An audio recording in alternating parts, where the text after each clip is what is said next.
যেমন মিষ্টি খোসা তেমনি ভেতরটা টক, খুব সুস্বাদু আর উপকারিতাও খুব বেশি। এই ফল আপনারাও লাগাতে পারেন। পরের ভিডিওতে আমি এর উপকারিতা সম্বন্ধে কিছু বলে দেব, আর এই গাছ কি করে আপনারা লাগাবেন সেটাও বলে দেব।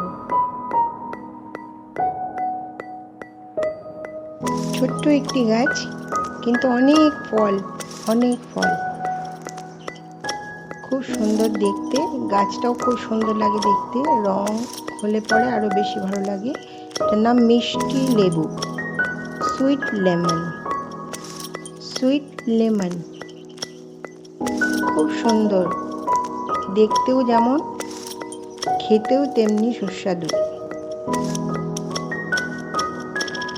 খোসাও কিন্তু ফেলতে হবে না, খোসাটাই খাবেন। খোসাটাই মিষ্টি, প্রচণ্ড মিষ্টি খোসাটা, ভেতরটা টক। খোসাটা মিষ্টি, ভেতরটা কিন্তু টক।